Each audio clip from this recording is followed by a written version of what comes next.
Welcome to Season 5 of SEL in EDU. This is a space for educators who believe social emotional learning isn't an add-on. It's part of how we teach, lead, and show up every day. I'm Dr. Krista Lay, and in each episode, we'll explore real stories, practical strategies, and the human side of learning that helps schools grow with intention. In this episode of SEL in EDU, I'm joined by Michael Hernandez, an award-winning educator and author whose work focuses on authentic learning, digital literacy, and student agency. Michael partners with schools, nonprofits, tech startups, and organizations like Apple, PBS, and National Geographic to help rethink how learning shows up for students and communities. We explore what it looks like to design learning students can't and don't want to cheat, especially in a world shaped by AI, and how storytelling, real audiences, and clear boundaries create trust and meaningful SEL skill practice. If you're searching for ways to make learning feel relevant, rigorous, and deeply human, this conversation will resonate. Hello, SEL in EDU family. Welcome back. I am here with Michael Hernandez, author of Storytelling with a Purpose. And I am so excited to dig in because this book has SEL skills, ways for students to practice these skills, to find relevance and meaning in their own work. And so, Michael, thank you so much for your time. I'm excited to learn from you today. Yeah, thanks for having me, Krista. I'm excited for the conversation. One of the first questions that I asked is, what were you seeing that influenced you to write this book? Yeah, I've been a high school teacher for 26 years and really noticed not only my students, but some colleagues struggling with keeping students engaged, and more recently with cheating, even before artificial intelligence was around. And this need to make school relevant and to have a relationship with students, a trusting professional relationship than a top-down, follow the rules culture. And I really felt passionately about the type of nonfiction multimedia research projects that I was using with my students to get them engaged, not only with the curriculum, but with the community and getting them to make connections between their lives and what they're learning in school. And I think a lot of the challenges that teachers are facing and have been facing for a while is this disconnect between what happens in the classroom and what happens in real life. And that's just gotten worse now that we started to implement phone bans and social media bans, and teachers are not trusting students because I think they're using AI to cheat and all of these things. I don't want to go to work distrusting the people around me and trying to catch them at something, and them trying to sneak around, trying to figure out ways to work around my system. I want to work together and have fun. And learning is hard and it's not always pleasant, but the world isn't static. And school can't be static either. We have to adapt. And that's really hard for a lot of folks. So I wanted to say, I get it. I see you. I'm in that same classroom space that you are. How about if we try this? What if we do it this way instead and think about it this way and make it reasonable and actionable and not have to be a lot of extra time or extra money to do it? One of the foundational pieces that has resonated with me that you're sharing is you have a relationship with students that is based in trust. And I honor that so much, because who wants to be looking out for the worst in somebody? And let's just assume that we all have good intent. You said, what if we try it this way? How about soliciting their insights and their feedback in the process of learning? And oftentimes that's referred to as having a bi-directional relationship.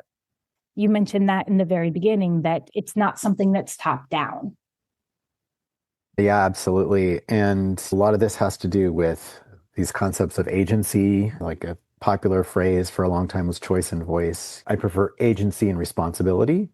And so that our students, especially, I worked in secondary, but this is true of younger students as well. Trust is definitely part of it in saying, you know what, you have certain boundaries and things that you are responsible for completing, but within that, I trust you to do what you need to do to get there. And it doesn't mean a free-for-all, absolutely not. But can we create a sandbox with firm, established boundaries that we can all agree upon about why they're there as well, not just because I said so, but say, let's come to an agreement on what we're here to do, what we're here to discover and find and explore, and let's work together to figure this out. Some of the most rewarding times have been we have these open-ended assignments where there is no one right answer that's predetermined. And there are ways to do that. Obviously, there are certain facts in the world, like the earth is round, climate change is real. That's a yes or no answer. But within that, like, what is the solution to climate change, for example? And we work together to develop something new. And I love being surprised. I love learning from my students and have them even analyzing films that we're studying. It's, oh, I never thought of it. That's a really unique perspective. I never considered that. And here I am, this 40-year-old man who's studied film, has a degree in it, and you surprised me with something. And I love that I can have an assignment that is joyful, not just for the student, but for me. And I can give back to them and say, you elevated me and made me better because of your uniqueness and your originality and your creativity and your thought. And speaking of trust, like, how does that feel when think back to experiences you had when teachers not only complimented you, but maybe trusted you to do something, like how that was empowering and how you felt more responsible for quality work and following through on something. And I feel like so much of it is about relationships and establishing that culture of trust. Yeah, absolutely. You were talking about boundaries and there being a sandbox. When you were working with students, what did that look like or sound like for them? Absolutely. So one of my favorite projects, and I have this in the book as well, is the public service announcement or PSA project. And we're all familiar with PSAs, usually on television, but there's print ads as well to encourage socially responsible behavior, anti-bullying campaigns or anti-smoking campaigns, right? Trying to advocate for a change of behavior or mindset that we want to see. And so one of the projects that I have is in the first semester for my intro class on cinema is PSA. And I give the students a choice of a couple of different big topics, like climate change, for example, and then teach them how to do like high quality research with primary sources, which I've never done before, many of them. And then from there, they take the most unusual, inspiring, or surprising findings from the research to then transform into what will become the script. And then they develop the script out, and there's plenty of creative choice in that, like how you phrase a sentence, or eventually when they shoot this project, which is on video, like how you frame the shot, how you edit, and all of those things. So there's a lot of voice in there. But the things that sort of standardized are, okay, it's got to be in the end this long. You're limited to 30 seconds of video. You must have primary source research, and this is all scaffolded, right? So we go through step by step. First phase is like research. And they go up in front of the class and they pitch their idea. Here's my research and this is what I want to do. What do you think? And everybody's responsible for giving feedback. Okay, every step along the way, the script, the storyboards, the raw footage, the final edit, and then revised edits. All along the way, it's not just a high stakes one and done kind of thing. Come back in 2 weeks with a finished product. That's going to be disaster. I can see the progress the students are doing and all of that. How do we grade using these rather than standardized tests? Is the test or the assessment is going to drive everything. So some of the criteria are not just technical, like, for example, in a language arts class, you have grammar. In cinema, we have the grammar of filmmaking. There's a language of film. It's not just understanding the mechanics, but also something that's much bigger and about the purpose, like why we're here to begin with, which is, do you have courage? Do you have something that's original? Have you had an impact on other people in some way? Isn't that what life is about? Isn't that what scholarship is about? And this isn't just about checking boxes that some random teacher at a random school decided was important, or somebody at State House decided was important. And I'm checking the box, jumping through hoops, and I don't really care. This is okay. If you're telling me that I'm graded on impact, what do I need to do? It's all about impact. And so quickly, this changes your class from something about memorizing facts and completing tasks to something that's more about ethical decision making and critical thinking. And that's really the foundation of any good learning. One of the pieces that stuck out to me in the book was that you have a responsibility to represent the community, your ideas, and your research ethically and truthfully. Are they a reliable and valid storyteller? How are they being accountable for what they're putting out there to people? Absolutely. So, the saying, all politics is local, all learning is personal. Mhm. So how can you make it connected to that student's experience and say, this is why this matters and why you should follow through and do good work and be accurate? And so there's a lot of like framing of this with the students. Who do you trust? Isn't it like, who do you trust to like what restaurant you go to or what's going to be on the test next week in that class? Because they have that teacher also. And wouldn't it be a drag if they lied to you or they just made something up that didn't work? And like, how do you build friendships? Like people that, there's certain people you hang with because they're funny, but you can't trust them for the test questions. But these other people like know what they're doing. And so you rely on them. And then you scale that up. Okay, who's going to put the braces on you or fix the brakes on your car or those kinds of things. And like, you are part of this as well. And so that's where the real world connection comes in. If our assignments just end up in the trash and they're just a throwaway exercise that nobody cares about, not even the teachers, that sends a very powerful message about the value of student work and our curriculum.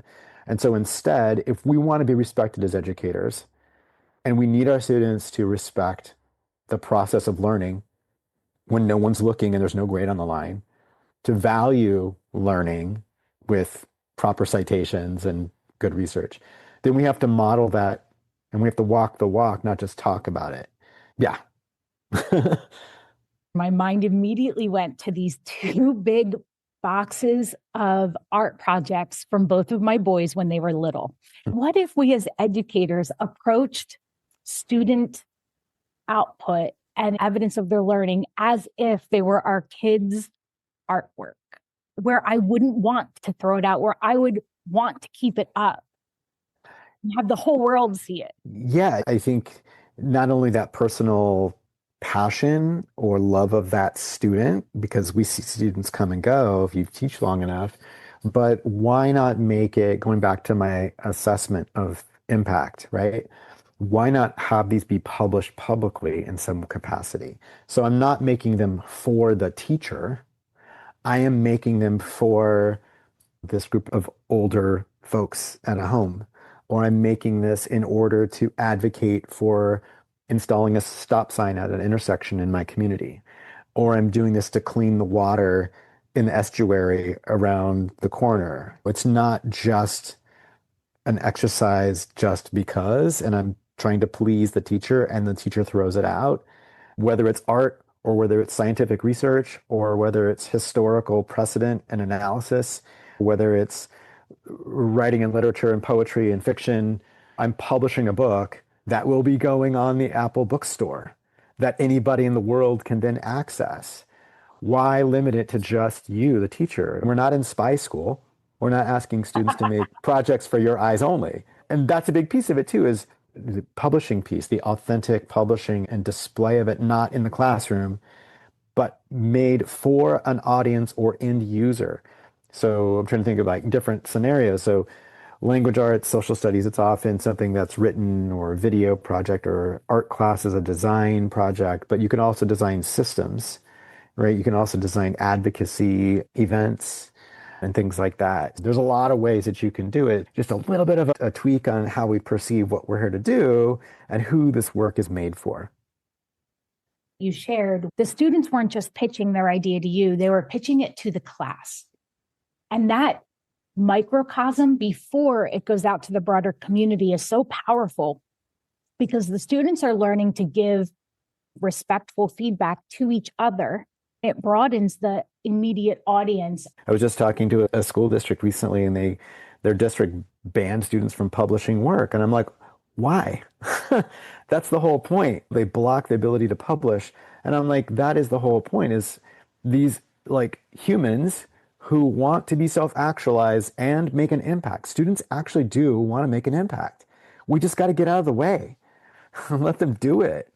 and make it for other people. Don't make it for the school. So we started a film festival. And initially, some of the parents who were like my booster club, they're like, oh, we should have a showcase of all the student work. And I'm like, yeah, but it's hard to find really great ones. There's a lot of mediocre ones because they're learning and only a few standouts. And I said, the real thing that we need to do here from a curriculum standpoint is show students what they don't know and bring in other schools so they can see other ways of doing this.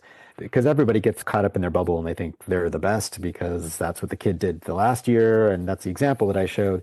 But having a variety of different schools from different states, eventually we moved this into an international competition and they got selected to screen. And it was great as an opportunity to collaborate also with people beyond their school and their city and their state. And I think that, again, one of those really important eye-opening experiences is like, there's more than one way to do things. There's more than one culture, and it's not yours. Yours might not be the best. Let's learn from other people. And we do that by working together and sharing these opportunities to build something together. And I think that's so important. That's what's great about team projects as well. It's a little challenging sometimes, but nice to play off of that. But yeah, absolutely. Having impact beyond the classroom is super important. How can we help students see what is possible for them beyond where they're at geographically? As much as people want to bash and take on technology, there are some really positive attributes that allow people to be seen and heard and have a voice. Absolutely. Yeah. And so much of school has been for a long time, but increasingly now with a lot of pushback on technology and social media is this culture of control and compliance, right? They want to control everything. You can't do this. Everything's banned and locked down. There's no way to learn. You can't learn to swim by reading a textbook. You can't learn to ride a bike by reading a textbook or hearing a lecture about it. You've got to do it. And whether it's media literacy skills, digital literacy skills, AI literacy skills, whatever it happens to be, you've got to embrace it and use it. And the other piece to this too is, again, going back to this idea of what kind of culture you're establishing. If you're creating a culture where A, it's not any fun to come to school, it's not any use, like I don't see the purpose behind it because I'm just doing these worksheets and I have to like sit in rows quietly and whatever, we're developing a really poor relationship between the act of learning and our students. And that's ultimately what they're learning. Yeah, it's just really problematic. And yeah, there's so many opportunities and reasons why we should be embracing technology and not for everything necessarily or all the time, but it's in the book, we talk about how we can use the cameras on devices like iPad or your phone to document student work, to create projects like the public service announcement, and use the camera and the microphone that are built into these devices. It's not an extra cost for free to use cameras and microphones like telescopes and microscopes to investigate the world, to record and document and then reflect and critically think about it as well as create. And I think that's been missing in the conversation for a while now. And I think, again, if your only form of assessment is a written essay, and if your teachers are graded themselves or evaluated on test scores, there's no one doing PSAs on the standardized state test, are there? Until now. So did you hear recently the state of New York has now abandoned standardized tests for their exit exam and is moving towards portrait of a graduate. I know there are other states that are doing this too. So for so many reasons, equity, all the research that says standardized tests are not a good form of learning or assessment. It's just faster and easier for us who are counting numbers. But moving towards authentic, evidence of learning and how can students create some kind of project or multimedia research project or some kind of system or some kind of learning artifact that is authentic and original and that might actually have purpose beyond the classroom.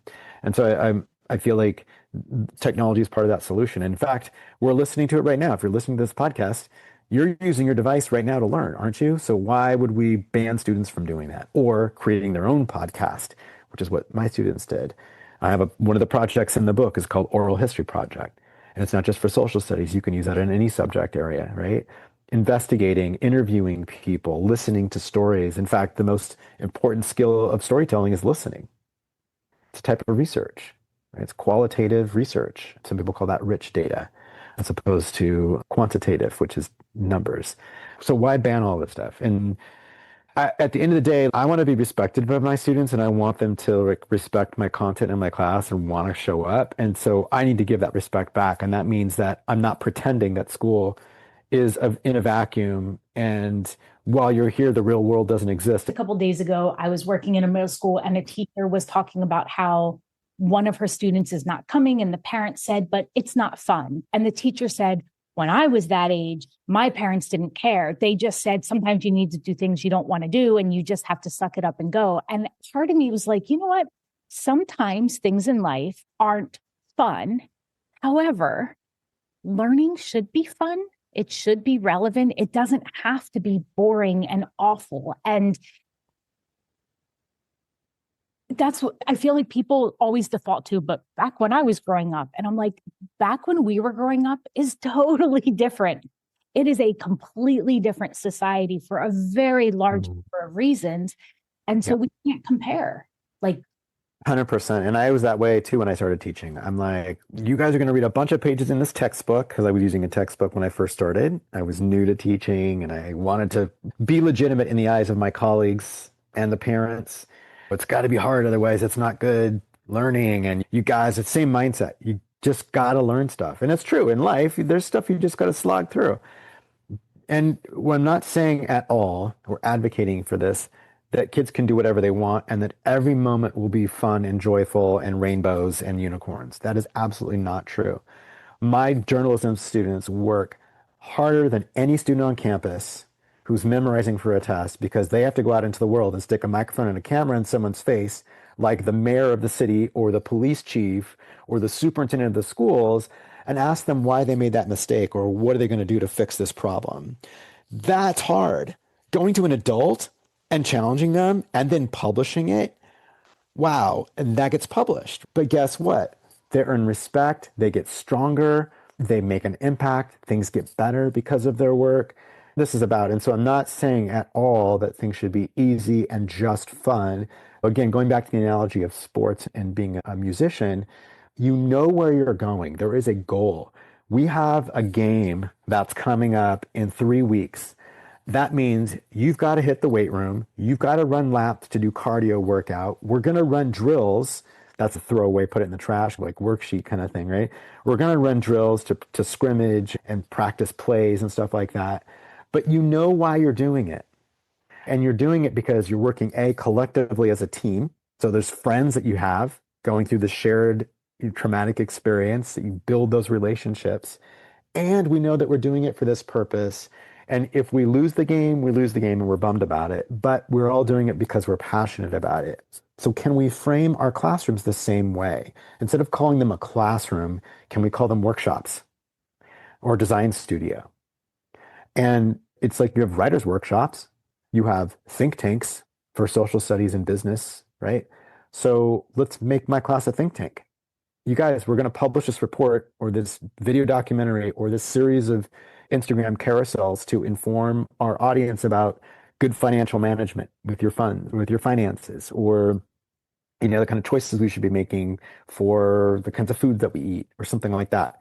And make this like an end goal target. And so all that hard work has to be high level because we know it's going somewhere. You've decided who your audience is. You've decided what subtopic of this big topic that we're going to be studying.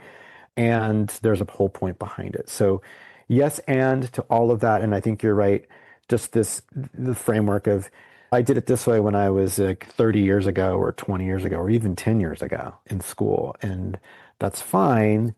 I get that, but we also need to be learners and we need to model good learning for our students and say, you know what, I learned this and now that fact is no longer relevant, or this new process has come out that maybe is more efficient. And so maybe I should embrace this. And I'm learning with you guys. Teach me how this works. Like, I've tried these prompts. Have you guys used ChatGPT? Tell me what you're doing to come up with these things and help me get better so I can make better lessons for all of us and be a co-learner rather than, again, this top-down dictator, which is something that is the side. What we're learning on the side is something that we might not want to have happening. But anyway, there you go. Soapbox number 7. As we've been talking, I just want to make it really explicit is the SEL skills. We don't just learn them by talking about them. That's a lot of these programs are like, let's talk about what we would do in this scenario, which is not a bad start, but the kids need to be actively practicing them. And through the processes that you share about in your book, through storytelling and allowing students to bring who they are to the learning, allows them to actively practice all of these skills. And I also want to tie in one other piece that you bring in is that there has to be space for reflection and iteration and feedback, because that's what leads to growth. Yeah, absolutely. There's so much there.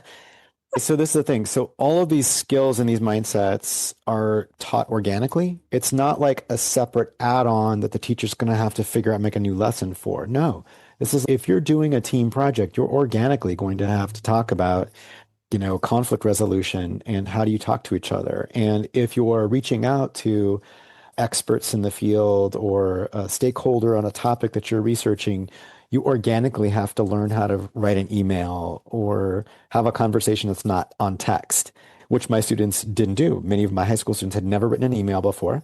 They started doing some of these projects. Media literacy is not a separate class.